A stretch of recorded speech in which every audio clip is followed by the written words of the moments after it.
Cool. Sounds good. Welcome, Earthlings, to this mini episode of the Recap It Film Buffs podcast. I'm your host, Dan Sellers, along with my producer, co-host. I don't know. I don't have anything good. You don't have anything No, today. I don't have anything. Mr. Sammie Castle. We are joined here today by our pal and fellow North Carolina filmmaker, Miss Missy Bell. Hey! We're on Zoom here, so it's a little bit of a delay, but we're here to talk with her today about her upcoming film. Tell us a little bit about it. Sure. So my film is called The Library at the End of the Universe. It is about a girl named Mildred who the only thing that she knows is the inside of a library.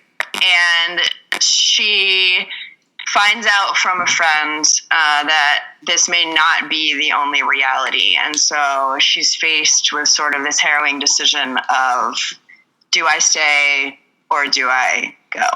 So that's the main premise of the film. Very cool. Are you trying to license the Clash song as the theme song? Should I stay or should I go?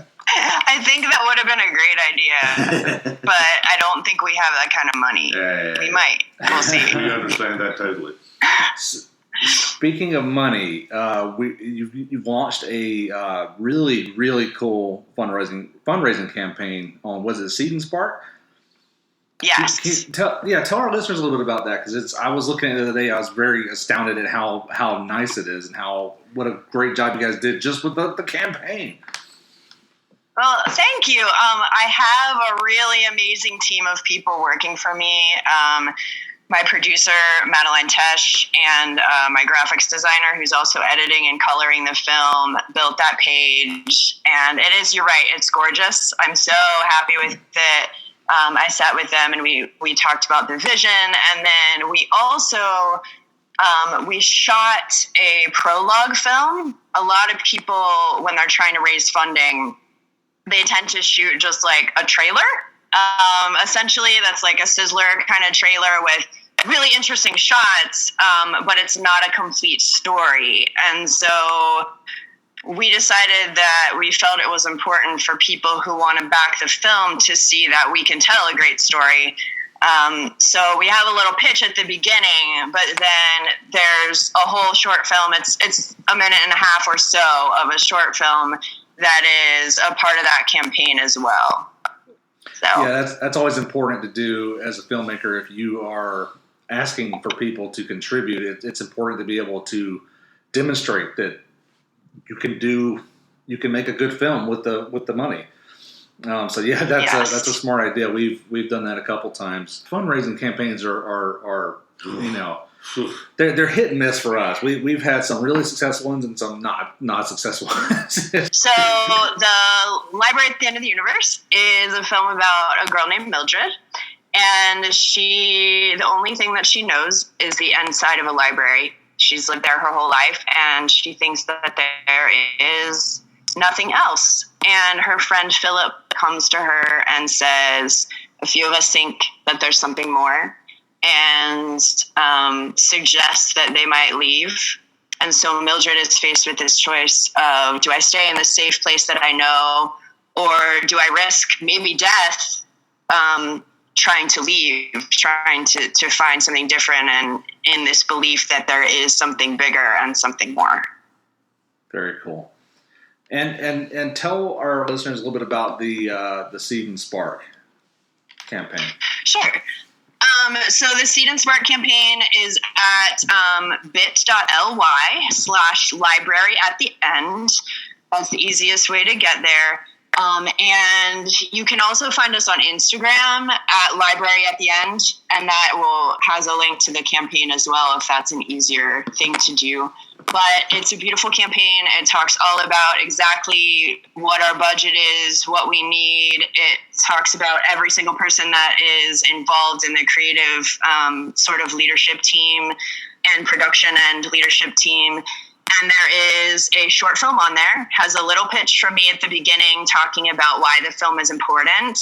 And then there's about a minute and a half short film that gives you almost a prequel before the primary film is made of, where Mildred comes from, what's going on in the library already, and why is she so invested in staying. It sort of answers all of those questions for people.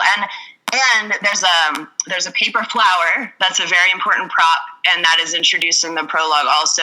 And you see how Philip, who's her friend, actually gets a hold of that paper flower, and that comes back in the film as he's trying to get her to leave. You'll find out exactly what it represents. I don't want to. It would be a huge spoiler, but oh yeah, no spoilers.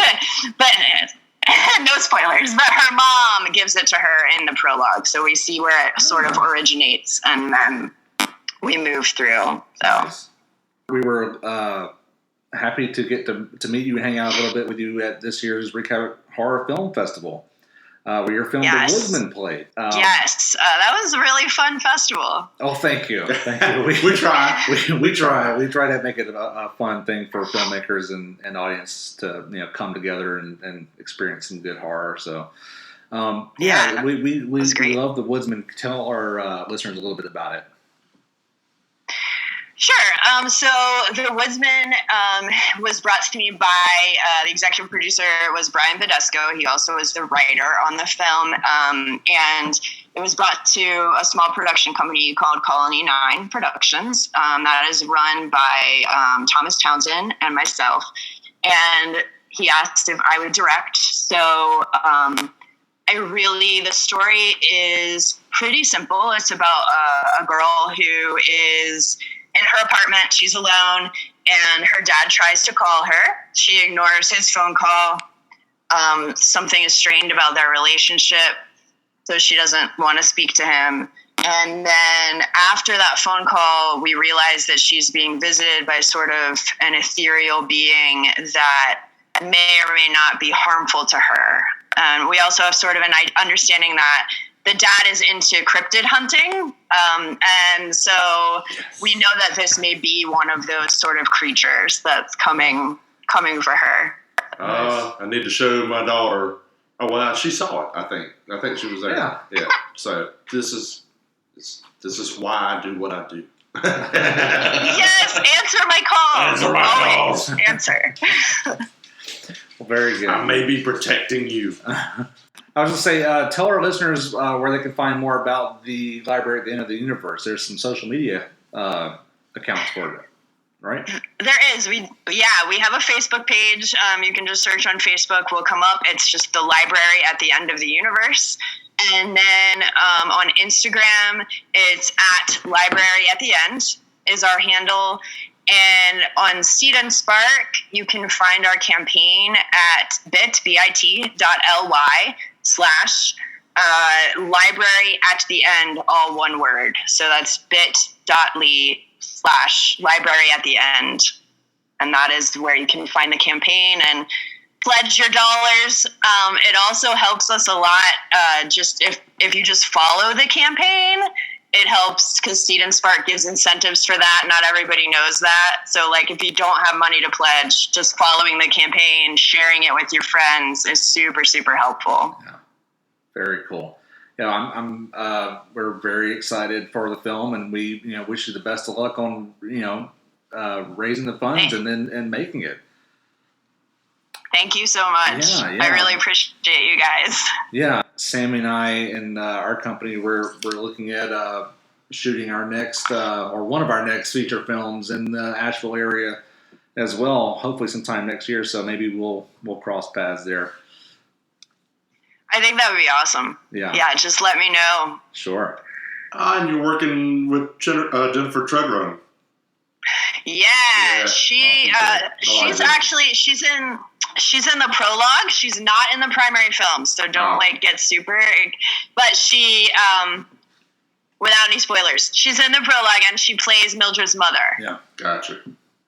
And her performance is so powerhouse. Like you will probably cry. It's good. Yeah, we like Jennifer. She's also been to the film festival several times. Yeah. So. And we work together on Kills, on Halloween Kills. Evil dies. Okay, yes. Yes. Yes, she's a horror queen for sure. Yeah. For sure. Yeah, we like her a lot. Well, very cool. Well, all right, Missy, we'll let you go. Thank you so much for joining us and telling us about your film. We're so excited for it. Hey, thank you so much, and I'm excited too. I really appreciate you guys. Yeah, thank you. You take care. Okay, you too. I'll talk to you later.